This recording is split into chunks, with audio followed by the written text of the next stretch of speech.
The deadline to get your application in is today by 3 o'clock. If you are not done, you have to check out all the vendors, flyer, and vendors already around the school in the hall. Finally, good luck as what is running. Should be a good election season. Next up, the Racer Day items to benefit Senior Gracie Fisher is going to be in the main hall again today. So you guys can come out. The 10-person team to sponsor the race should be offered there. Finally, there's a legislative meeting today in the Race Come get pizza there as well. Or find out what's happening. Here's a special announcement. Yo, what's up? This is Zach Parent, the Pet and Rally. Special announcement tomorrow is a very special day. We've got a pet rally during the fourth period. There are 2 sessions here. Fourth period, teacher will take you to either the first or the second. It's going to be crazy. Let me tell you, there's no other pet rally quite like this one. You better make sure you're seniors. You got to make sure you're in your senior shirts. It's going to be crazy. Thanks very much. You guys heard it. Pet rally tomorrow. All right, Denver High School. Not as terrible as the last 4.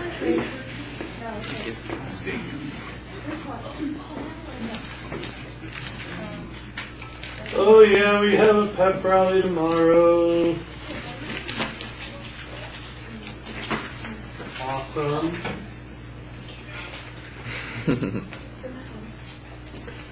Oh yeah, James Mell is absent? No, he's here. Why? And Jake Trambert? He's here. Weird coincidence. I don't think it's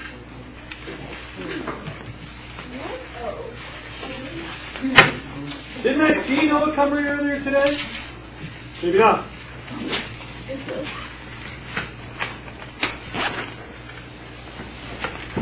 How many of you are going on the spring boat trip?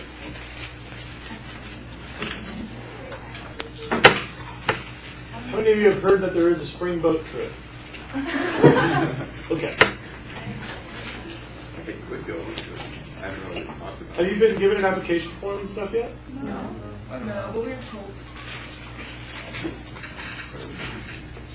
You should express interest to Dan Williams to print the form very soon. Isn't it like next? It's like supposed to be like right after AC test. Yeah, it's like a month and a half. We're almost there now. About a month. No, because it's not on. May 15, 16? Will we be taking the same votes? What? Will we be taking the same votes? Probably the same boat. Okay. No. A very similar boat, but not the same boat. The other one that we did get last time. It's a different crew, same company. Sometimes they swap staff between different crews. Okay. Well, one of the other 3, or the other 2. How many of you had planned to pursue this trip? How many of you would attend the senior prom instead? Like, it's... Do you have to get invited by a senior to go as a junior? Yeah. And how many of you are have like predatory older romantic interests? Predatory, you're also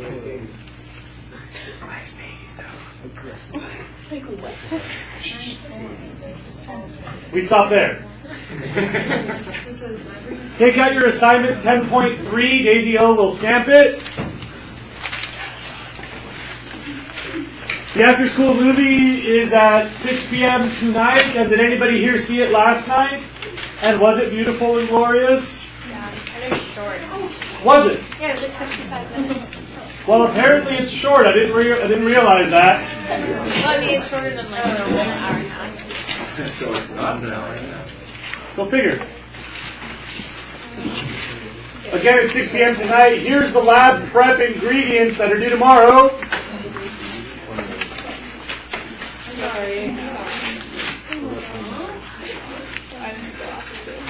Hopefully we can stop doing this soon. Kitsa, Sarah, Mackenzie Fell, Marlon. Oh. Marina Rihanna Jacob.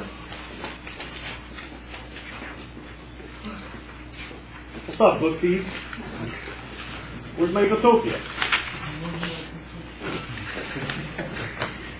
Think that I have my book. Yeah, Mackenzie Bell. Not as much scumbag as I thought. Thank you. Very excellent.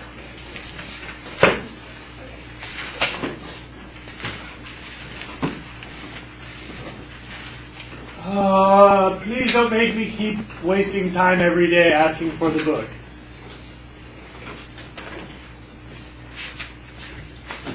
Because obviously I've never forgotten anything in my whole life.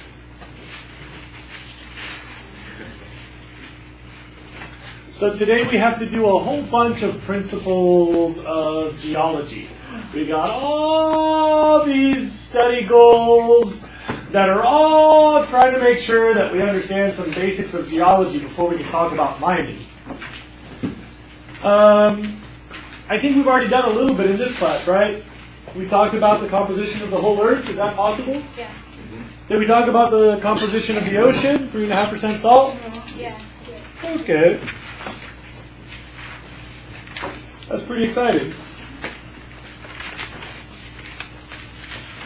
So,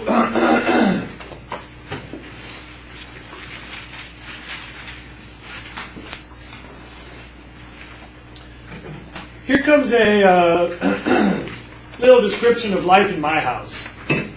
My wife and I accumulate mugs like crazy. Mugs, you know, coffee mugs. People give them to us, and I get them for free at my job sometimes. And we probably have in our home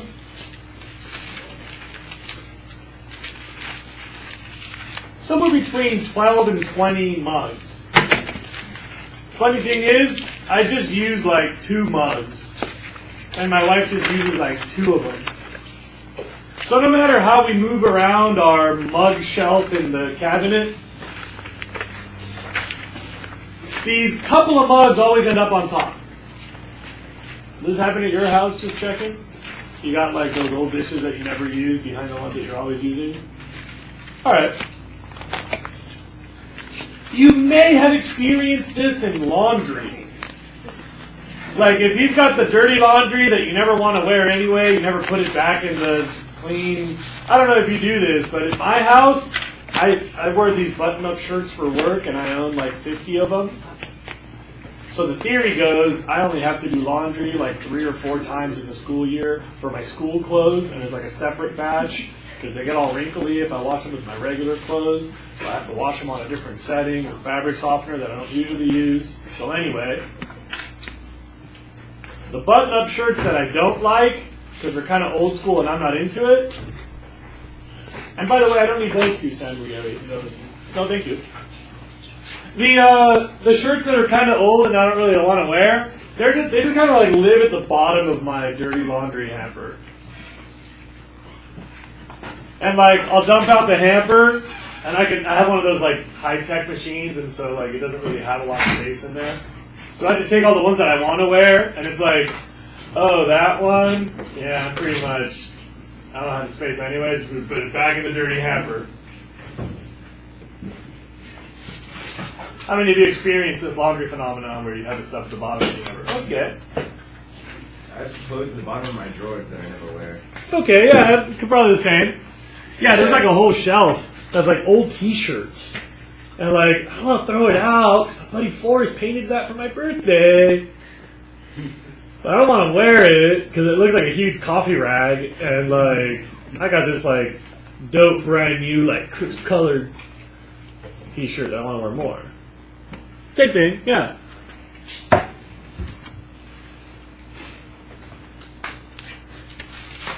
As all of this is happening in our rock cycle, some ingredients end up in some places because they are more likely to get into one of those arrows. So metals are more likely to get into this arrow, and so you find them primarily in mountains. And sediments of distinct density, like gold, is super dense. So gold is more likely to fall out wherever rock slows down, so you find them at the bottom of this arrow. There are certain ingredients that are more likely to get drawn into one of those arrows. So if you understand the rock cycle, you know where to look for specific resources. This is why most geologists end up working for a mining company. Because they're really good at figuring out which arrow is more likely to carry which resource. Does that make sense to everybody? Like the process of like picking out the coffee mugs you like, gold is more likely to go where the angle of the water changes. So we got to talk about all these really fast. And every single unit, I've done the same thing. Oh, sometime in the last 16 or 17 years, I'm hoping you've seen all these words. Assuming that none of this is new for you, we will move on and then I'll just use them as lingo. I don't need those either because they go on the other end. And it happens like every single unit where I put up the slide and I say, anybody have any questions? And everybody goes, I don't know, the day before the test, some kid will be like, what is a rock? And I'm like, oh. So this would be the time. Are there any of those words that I can help you with? It's my pleasure. I'm a teacher. Yes. How does uplift work? When two things smash together, they can't blend perfectly into each other. And, you know, when you push something down, something probably is going up to balance out those pressures. So does that only happen at plate boundaries? Or Yeah, pretty much. Technically, there is what we call mid-plate buckling.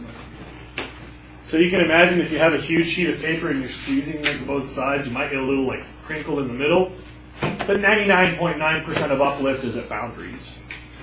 Gabby, yeah? Can it go like that and both go up?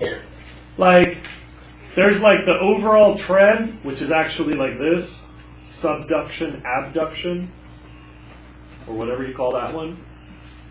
But as this is happening, you get like shearing and stacking, so technically some little pieces do, but the overall pattern in the plate as a whole is that one's going up, one's going down. When you look really closely, you find little flakes and stuff. Right? Crystallization of magma. Magma is molten rock. As it cools off, it structures into a solid, and many of those ingredients will form crystals if they have crystalline bonding behavior. So obsidian. Magma cools as rocks, and within those rocks, you often find little pockets of crystals. You ever seen those like eggs of brown rock that you break open and have a lot of purple crystals and stuff? That's usually done when it was an ingredient, a chemical ingredient in the rock, separates by density because of gravity, and then crystallizes all at once because of temperature change. Yeah? Deformation, is that just it breaking apart? That's what I was talking about with Gabby, where there is some deformation. Like, sometimes those plates, because of like the latitudinal pressure, deformation. Like they kind of change shape in places. That's a metamorphism? Metamorphic rock, metamorphism. Yeah. When the rock was made by one process, and under a bunch of heat and pressure, chemicals either leave or bond differently. So it like worm into butterfly, like caterpillar into butterfly. They metamorphose, they change. Granite is a perfect example. Granite starts as sedimentary or igneous rock, but under a lot of heat and pressure, it becomes a totally different chemical type. What else? Igneous rock. That's volcanic rocks. If you didn't know any of these, you should be writing them down. I won't do this again. Yeah? So since sedimentary rock, it's a bunch of sediments kind of like compressed together. How is that different from metamorphism or metamorphic rocks, which are put together by pressure too? Sediment will be whatever was deposited by the water. Usually, like water evaporating, calcium and calcium chemistry will be holding that sediment together. Sedimentary rocks can be very cold, very weak, very soft. Because sedimentary rocks are basically dried up mud with a little bit of strengthening from occasional chemistry. Metamorphism is extreme heat and pressure. Some of those ingredients of that sand will like liquefy as lava, and then as they cool will make like crystalline structure. Those are very, very strong bonds that did not happen in the sediment. Metamorphic rock is different compounds made out of those ingredients. You know, if you just like shave chocolate and put it in a pile, you'll get some white, some black, and some white, and some black chocolate. But then if you like heat it up and melt it, you make like a brown chocolate. Cookie. I've been thinking about cookies all day. Does everybody know that men have men periods? Like male hormone cycles? And so some of the symptoms of like the female hormone cycle are experienced by men, like the sweet tooth thing or like the emotional up and down thing. That's real. So everybody's like, oh, girls, you're moody. Like, dudes are like that too. We just don't have like a huge physiological marker of that. Anyway, I think I'm on a period with the whole cookies. Bottom line. To the bottom line. My bro period. I've been thinking about cookies literally all day. I woke up and was like, I wish I had cookies. Okay. Yeah. Any more on this, or are we moving on from those? Details to follow. Wait, I have a question. Uh-huh. Well, you said like granite's an example of metamorphic rock. Uh-huh. What's an example of a sediment? Santa Barbara. Santa Barbara? It's like Sandstone. sandstone. The name says it all. Sand made into stone. Okay. It's like a weak, rock. Okay, then. Some of those words have little notes you might need. Like, for example, where plates smash together, there is some remelting of the ingredients. Like some of the plate is being shoved down into the magma and melting, and some of the plate is rubbing against another one and melting, and all that melting stuff might burst through cracks in the top one. And everybody knows that different chemicals have different properties. So, for example, very important thing for you to realize, metals are often found at tectonic boundaries because they'll get to that perfect temperature where copper melts and all the copper will bubble out of the rock and rise up as a liquid through those rocks, and all of a sudden you get aggregates of copper. Does that make sense to everybody? Metals found at boundaries because of their melting point.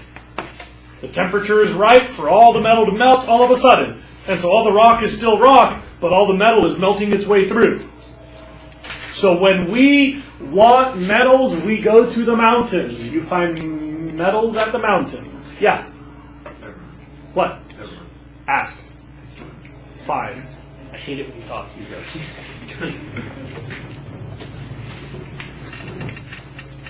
So metallic ores are found at plate boundaries, especially the convergent ones. What are the other types of plate boundaries? Okay. Next.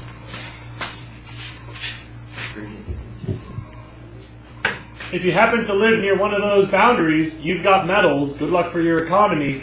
If you live in a place without one of those boundaries, you've got no metals. Sucks for your economy. Yeah, bro? What makes a hotspot, like, not on a boundary? Those middle hotspots? a little bit of weakness in the crust, the deformation mid-crust that could make a thin spot. If you've ever rolled out pizza dough, you understand deformation, right? Because you get those holes sometimes where like you're spreading and then that weakness will just kind of like, oh dang, I have a hole in the pizza. So to a certain extent, you get mid-plate hot spots from weakness in the crust, deformation. Separately, there is a mystery that I don't think anybody's ever explained. That there are magma spots which are like especially magma-y. That made Like Yellowstone, Hawaii, a zillion others that aren't under our map, so I don't know about them.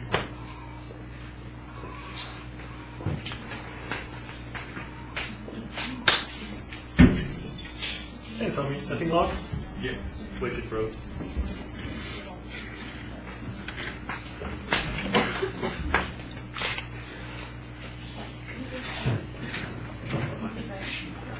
Next.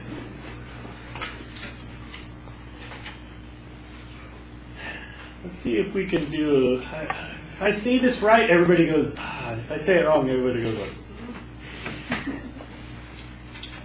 Okay. Are you all aware that everything you know on land is quickly falling apart on its way to the sea?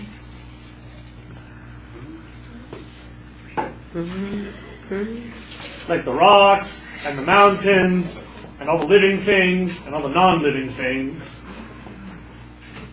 Because they're on the Earth's surface, this is a fairly hostile environment.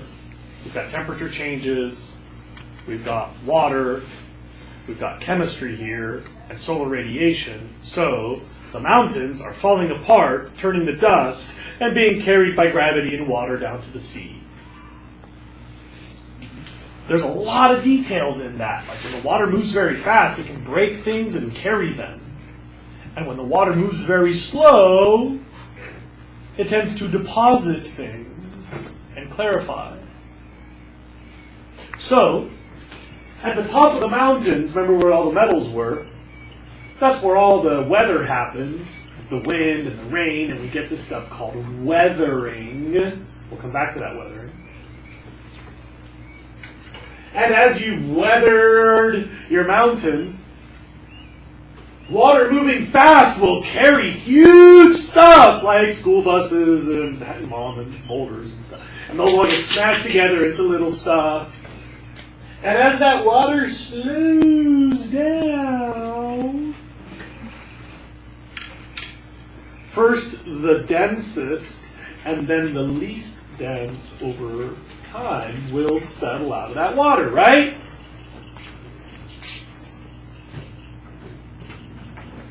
So,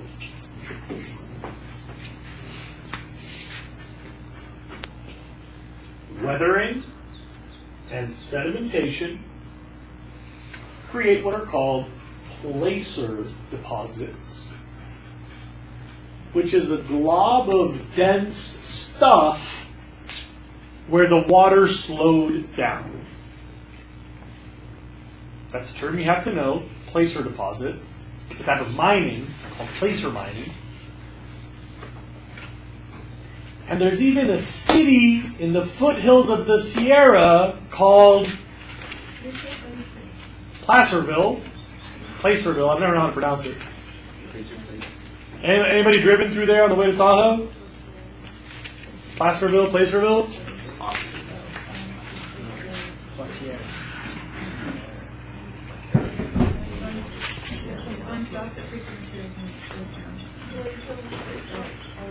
Allow me to explain the world to you.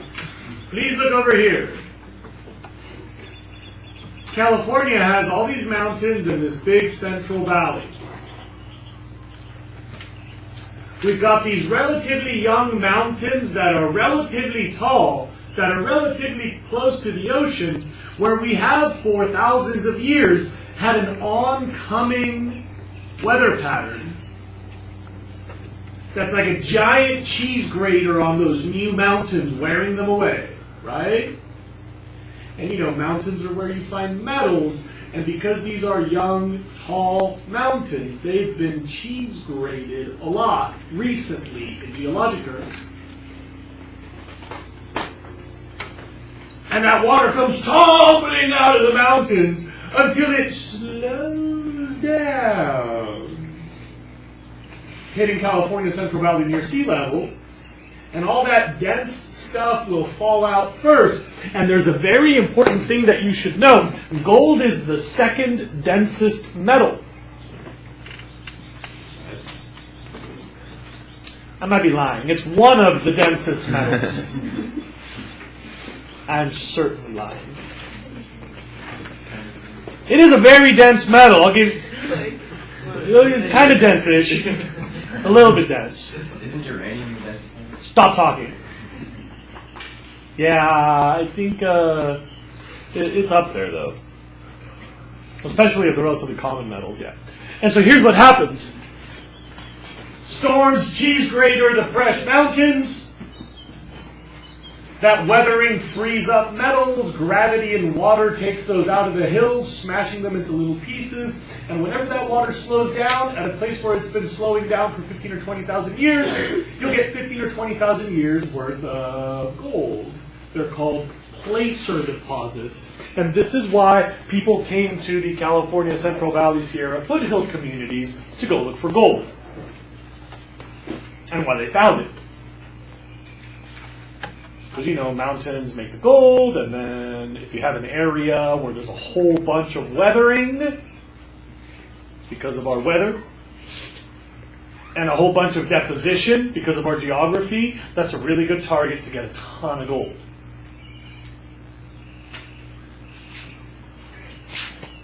Placerville had a bunch of placer deposits, foothill or Sierras that were young mountains beat up by a lot of weather. Yeah? So what's the definition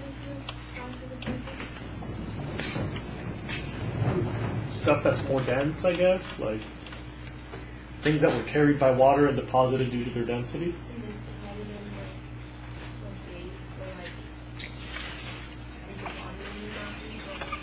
What? It's deposited like at the bottom of the mountain, or Deposited at the bottom of a mountain. Yeah. Or just some place where the water slows down. Yeah. Yes. do we still have like gold coming out of mountains, or Yeah. like? I mean, what happens is the market rate has made it worth chasing down. Yeah, so it's like. So like deer in the backcountry, there's still deer being made, but pretty much if a deer shows up, Jose's going to shoot it, or some other jerk is going to shoot it first, right? Because there's a lot of demand for them. But yeah, like plates are still moving, magma is still melting plates. Yeah. That magma is still rising. There's still weaknesses in the crust. The gold is still cooling in veins, and there's still rainfall and there's still weathering. Yeah. It's just that now we've already used up the deposit, so you're just waiting for like a little bit of gold dust to come out of the river. Usually what we're doing now is looking for placer deposits that are still unexplored. So like, was there a river here 20 million years ago? Let's go find all the gold that got piled up by that river 20 million years ago. Yeah, so we're mostly looking for new deposits. Who else? Sedimentation. We could look at some weathering. Weathering like this, the type that you get up at a place like Lizard's Mouth. Anybody know how that happens? Well, how do those weak rocks fall apart up there? How do they get those little pockets? Rain. Acid rain. The wind like carries sand. It's actually wind. A lot of my students are surprised to know that all those pockets are pre-existing weaknesses, and then sand blasting exposes those weaknesses. So when the sediment was accumulating, there was a slightly different density there, so that sand is not as well held together. And then when you throw a bunch of sand at that, it just sort of crumbles away and leaves little pockets. You can also get chemical weathering, where water will soak in and things that dissolve into water will be carried out. Hey buddy, how you doing? Okay, you look really serious. You good? Oh, totally good. Okay. Just got a lot of paperwork. Okay, buddy. So I Sorry have to to help interrupt you out. everybody. No big deal. So anyway, this rock here, chemical weathering, where water soaks in and things that dissolve into water are carried away as just a chemical. The rock's still there, but some chemicals have either been added or removed. That happens a lot in soils.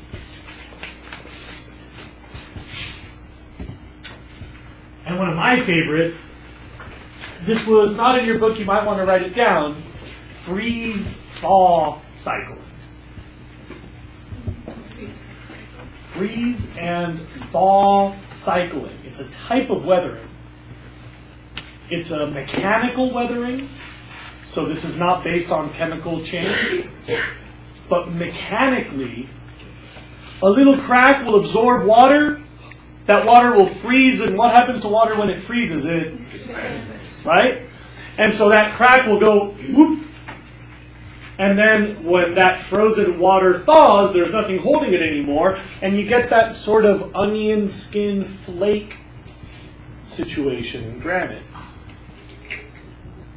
Rock climbers love this, but of course, those beautiful granite domes that I go climb all summer in the Sierra, they're at the same time as they're creating little weaknesses that I can use to climb, they are also weakening and finding their way to the sea. Yeah, so like the beautiful thing about granite is it's got weaknesses that you can climb, and of course the sad thing is that it's also the weakness that means it's not going to be there next season. Anybody know when is the deadliest time for rock fall in the Sierra?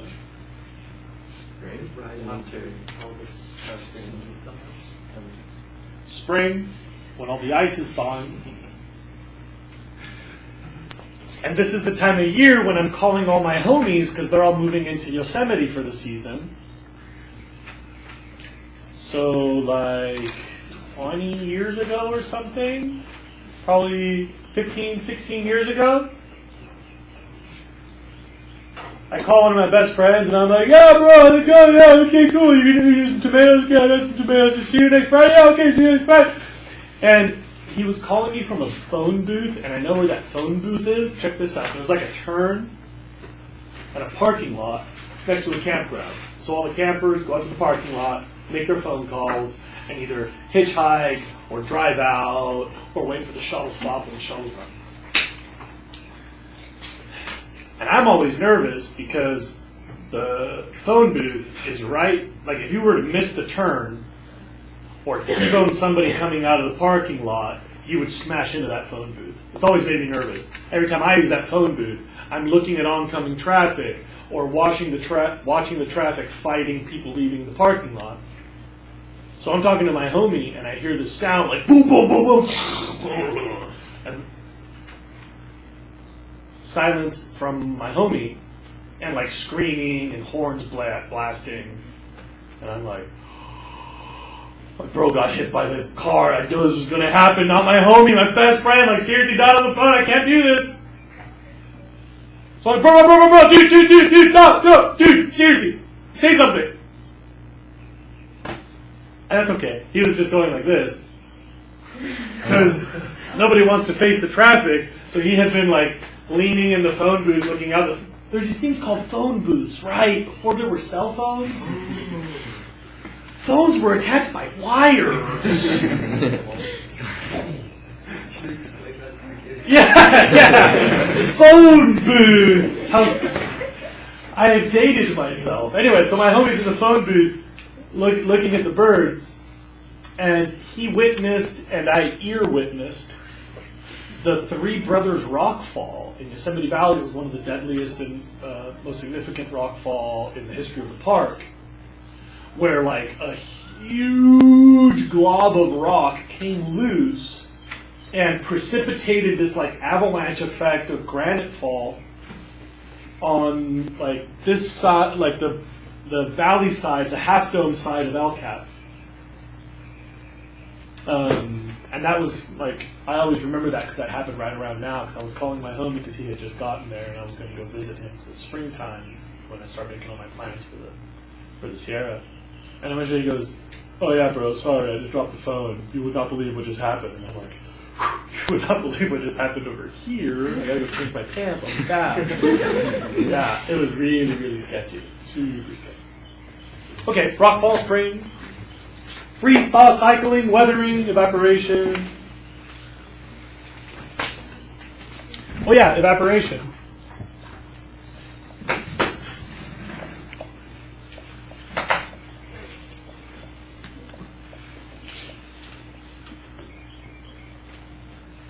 Okay, evaporation stuff.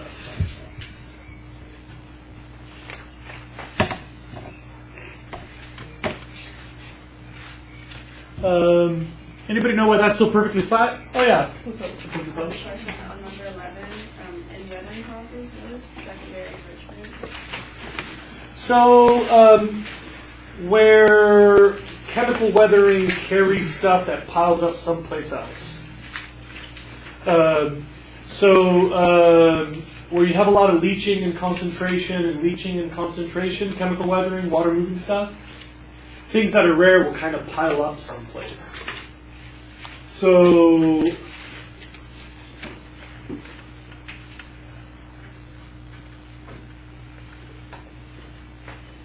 you get calcium deposits in places where there's like cracks in a rock, because the calcium will dissolve into water, the water will evaporate out of the rock, and the calcium will all be left behind. So that's secondary enrichment. As the water evaporates, that chemical weathering of calcium uphill added it to the water, and then when the water evaporates, all that calcium piles up in the rock. Make sense? Yeah? Anybody know why that's perfectly flat? Yep. Yeah. Yeah, that's right. And it probably has a thin layer of water whenever any water is added. And then as it evaporates, it all evaporates evenly because it's level, it's water. So you get these really cool deposits of rock. Did I already show you guys this thing? Yeah, you see this also. Yeah. Yeah.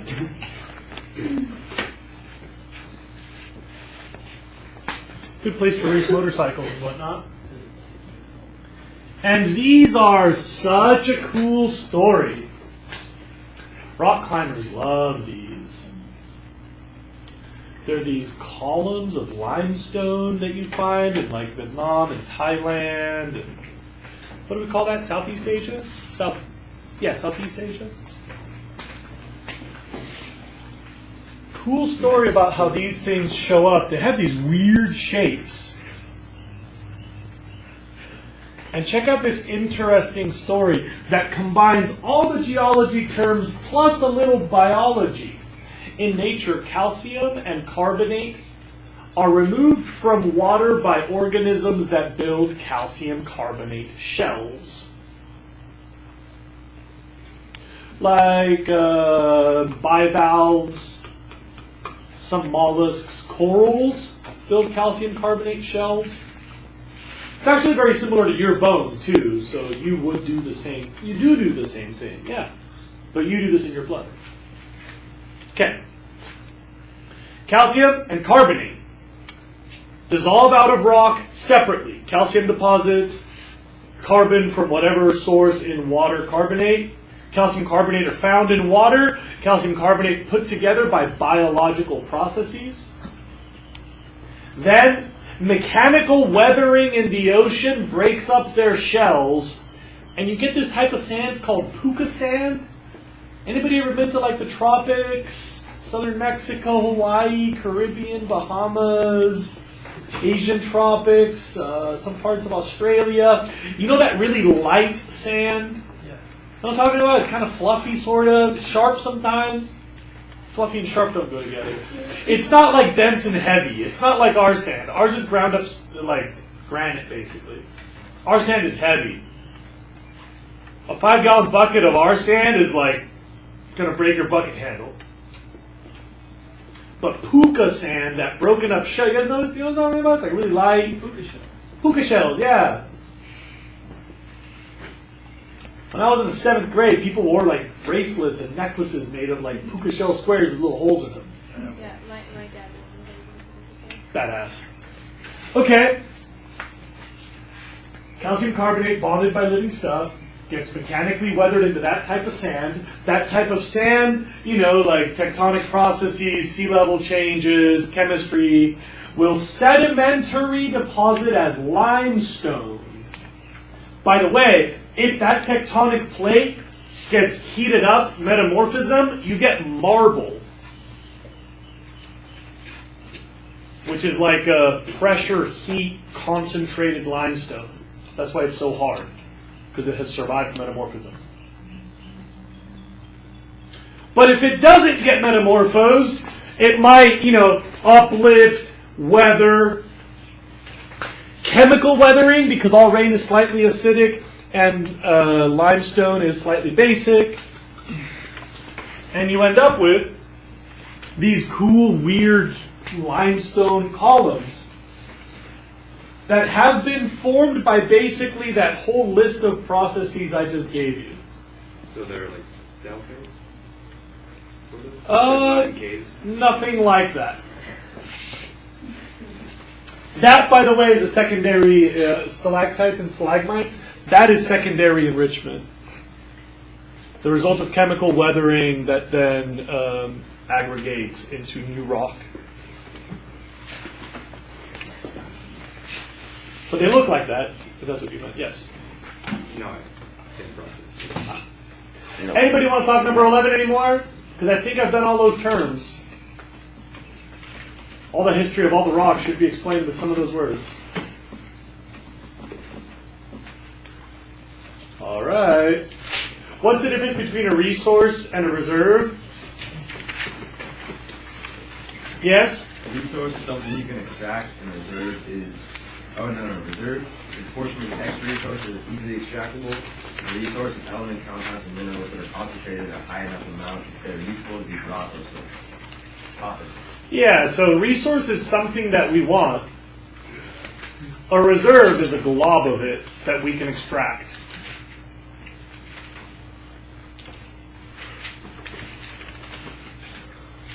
So we want platinum to make like catalytic converters and electronics and hydrogen fuel cells. But there's not a lot of platinum out there, so it's really expensive.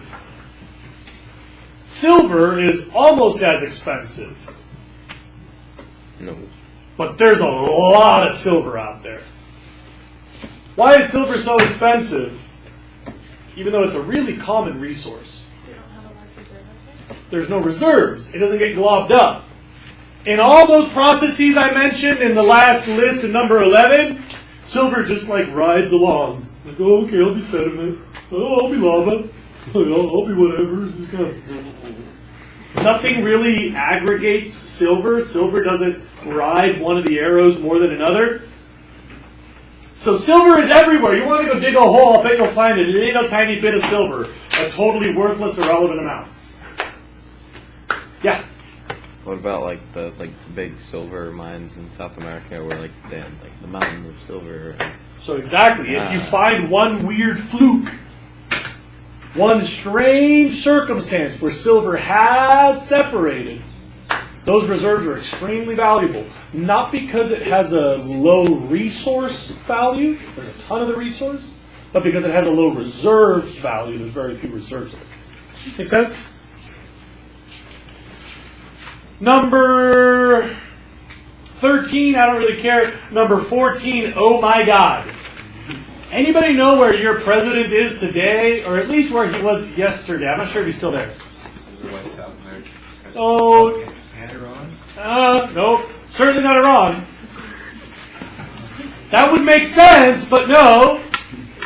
Anybody know where he is? He's out on business in Jamaica. What kind of business, jokes aside, would our president have in Jamaica right now? Visiting his real Reggae and cheap weed business?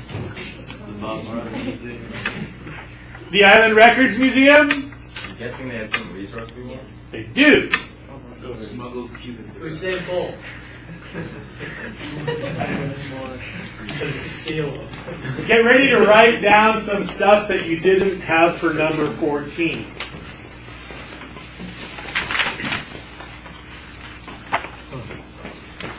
Our nation has a lot of mountains, a lot of resources of many sorts, but there's a few things we really need that we don't have in our map. So we got to make friends with people who have those resources. They're called, please look up, strategic metals. For the United States, that is primarily the ore of aluminum called bauxite, but also manganese, chromium, tin, cobalt, palladium, platinum, graphite, strontium, and other rare metals. These are strategic metals. Things that our economy needs, but we don't have them. So like, yes, I want to make you airplanes, but I ain't got no aluminum, so I got to make friends with somebody I might not otherwise be friendly with because they got something I need. We have very strange strategic friendships. You know, like the neighbor that you don't really like, but at least they can give you a ride to school sometimes, so you're like nice to that neighbor even though they're kind of weird. Strategic relationships for strategic resources. Question about this? Yes? What do we use rotanium in? Strontium? I have no clue. But as the U.S. economy changes, our list of metals changes. Here's a really interesting fact. As we've all gotten addicted to small electronics, a resource has become strategically critical to the entire modern economy that almost nobody has. They're called rare earth elements or rare metals. I wrote it right there. R-E-E, rare earth elements or rare earth metals. Rare earth elements or rare earth metals. They are a bunch of these. And when you look at these, like, what the F is that stuff? Who knows? They're these very rare metals. But when you want to make, you know, like a better battery or like a faster transistor or whatever, you might need these weird ingredients. And check this out. America kind of lost. What? You see, because China was able to make electronics cheaply, their factories started using these ingredients earlier, and the Chinese government goes, wow, Kyrgyzstan, huh? You've been left out by the world's economy, but you've got rare earth metals. China has a lot of strategic relationships that will let them lead the future economy.